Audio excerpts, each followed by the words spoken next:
ಉತ್ಸಾಹ ಅಂತ ಹೇಳಿ ನಿಮ್ಮ ಮನೆ ನೋಡ್ಕೊಂಡಾಗೆ ನಿಮ್ಮ ಬೆಳೆ ನಿಮ್ಮ ಮನೆಯಲ್ಲಿರೋ ದೀಪ ತಾನಾಗಿ ಹತ್ತಿ ಉರಿಯುತ್ತೆ. ಅದು ಜಗತ್ತನ್ನೆಲ್ಲ ಪಡೆಯುತ್ತೆ ಅನ್ನೋ ಮಾತನ್ನು ಹೇಳ್ತೀನಿ. ಅಲ್ಲಿ ಹೋದಾಗ ನನಗೆ ಅನಿಸಿದ್ದೇನು ಅಂದ್ರೆ ಯಾರು ಸತ್ತಿರೋದು ಅಂತ ಕೇಳಿದೆ. ಅವ್ರ ಮೊಮ್ಮಗಳು ಇಂತಿತ್ತು ಸತ್ರು ಅಂತ.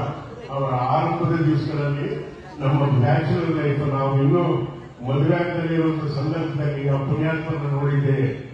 ಅವರ ಹೆಸರು ಹೇಳೋದು ಬೇಡ ರೀತಿಯಲ್ಲಿ ಆ ಪುಣ್ಯಾತ್ಮನ ತಗೊಂಡ್ಬಂದ್ರೆ ಸ್ಮಶಾನಕ್ಕೆ ಯಾರಿದ್ರು ಅಂದ್ರೆ ಮಕ್ಕಳು ಯಾರು ಇರಲಿಲ್ಲ, ಮೊಮ್ಮಕ್ಕಳಿದ್ರು. ಅದು ಹೆಣ್ಣು ಮಕ್ಕಳಿದ್ರು.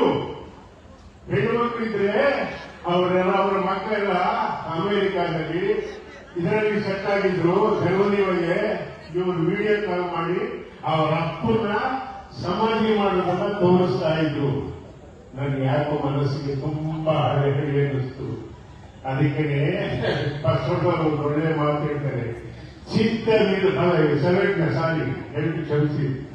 ಎಂತ ಒಳ್ಳೆ ಮಾತು ಹೇಳ್ತಾರೆ ಅಂದ್ರೆ, ಚಿತ್ತವಿಲ್ಲದೆ ತಾಯೆಷ್ಟು ಸುತ್ತಿದರೇನು, ಚಿತ್ತವಿಲ್ಲದೆ ನೀನು ತಾಯೆಷ್ಟು ಸುತ್ತಿದರೇನು, ಮೂರ್ಖ ಗಾಣದ ಎತ್ತು ಸುತ್ತಿದಂತೆ ಸರ್ವಜ್ಞ ಅನ್ನೋ ಮಾತನ್ನು ಹೇಳ್ತಾರೆ. ಅದಕ್ಕೋಸ್ಕರವೇ ಬದುಕಿರೋವರೆಗೂ ತಂದೆ ತಾಯಿ ಮನಸ್ಸನ್ನ ನೋಯಿಸ್ಬೇಡಿ ನೋಯಿಸ್ಬೇಡಿ ನೋಯಿಸ್ಬೇಡಿ ಅಂತ ಹೇಳ್ಬಿಟ್ಟು ಒಂದು ಮಹಾಭಾರತದ ಒಂದು ಸನ್ನಿವೇಶ ನನ್ನ ಮನಸ್ಸಿಗೆ ತುಂಬಾ ಇಡಿಸಿದೆ.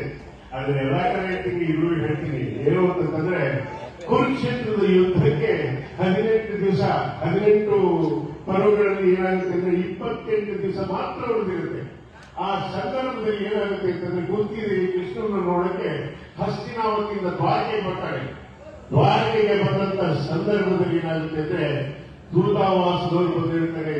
ಕುಂತಿದೇವಿಯವರು ನಿಮ್ಮ ಸೋದರತೆ ಬರ್ತಾ ಇದ್ದಾರೆ ಅಂದಾಗ ರಕ್ತ ಖಚಿತವಾದ ಕಿರೀಟನ ತೆಗೆದಿಟ್ಟು ಕೃಷ್ಣ ಕಾಲಲ್ಲಿ ಚಡವನ್ನು ಬಿಟ್ಟು ಕೈಯಲ್ಲಿ ಬೆಳ್ಳಿ ತಂಬಿಗೆ ನೀರಿಟ್ಕೊಂಡು ಗಾಯಕನ ಭಾಗದಲ್ಲಿ ಅತ್ತೆ ಬಂದಿದ್ದ ತಕ್ಷಣವೇ ಪಾದ ತೊಳೆದು ಅವಳು ಮತ ತೊಳೆದು ಕೂತಲ್ಲಿ ಮೈಮೇಲೆ ಹಾಕೊಂಡಿದ್ದನ್ನ ಓಡಿಸಿ ಹೇಳ್ತಾನೆ, ಕರ್ಕೊಂಡ್ಬರ್ತಾನೆ, ಒಳಗಡೆ ಪಾತ್ರ ಕೊಡ್ತಾನೆ, ಚಾಮರ ಹಾಕಿ ಹೇಳ್ತಾನೆ, ಸೆಕೆಗೆ ಚಾಮರ ಬೀಸಬೇಕಾಗಿ ಹೇಳ್ತಾನೆ. ಕೆಳಗಡೆ ಕೂತ್ಕೊಂಡು ಅತ್ತೆಯ ಎಡಗಾಲನ್ನ ತೆಗೆದು ಬಹಳ ಮೇಲೆ ಹಾಕೊಂಡು ಸಿಕ್ತ ಹೇಳ್ತಾನೆ, ಅತ್ತೆ ಯಾಕೆ ಈ ಬಿಸಿಲಲ್ಲಿ ಇಷ್ಟು ದೂರ ಬರಬಹುದೇ, ಒಂದು ಮಾತು ದೂತರಿಗೆ ಹೇಳ್ಕಳಿಸಿದ್ರೆ ನಾನೇ ಬರ್ತಿದ್ದಲ್ಲ ಅಂದಾಗ ಅವ್ರು ಹೇಳ್ತಾರೆ, ಇಲ್ಲ ಕೃಷ್ಣ 28 ದಿವಸ ಉಳಿದಿದೆ ಕುರುಕ್ಷೇತ್ರದಿಂದಕ್ಕೆ, ನನಗೆ ನಿನ್ನ ಬಿಟ್ಟ ಅಂತ್ಯದ ಇವಾಗ ಗೊತ್ತಿಲ್ಲ, ನೀನ್ ನನಗೆ 2 ವರ ಕೊಡಬೇಕು ಅದಕ್ಕೋಸ್ಕರ. ಅವಾಗ ಅವನು ಎತ್ತಿಕೊಂಡು ಹೇಳ್ತಾನೆ ವಿನಮ್ರನಾಗಿ, ಅತ್ತೆ ನೀನು ಸೋದರಂತೆ, ನನಗೆ ಹೆತ್ತ ತಾಯಿಗೆ ಸಮಾನ, ನೀನು ಹೇಳು ನನ್ನಿಂದ ಏನಾಗಬೇಕು ಅಂತ. ಆವಾಗ ಅವಳು ಹೇಳ್ತಾರೆ, ನನ್ನ ಮಕ್ಕಳು ಪಾಂಡವರಲ್ಲಿ 5 ಜನರಲ್ಲಿ ಒಬ್ಬರು ಕುರುಕ್ಷೇತ್ರದ ಯುದ್ಧದಲ್ಲಿ ಸಾಯಬಾರದು.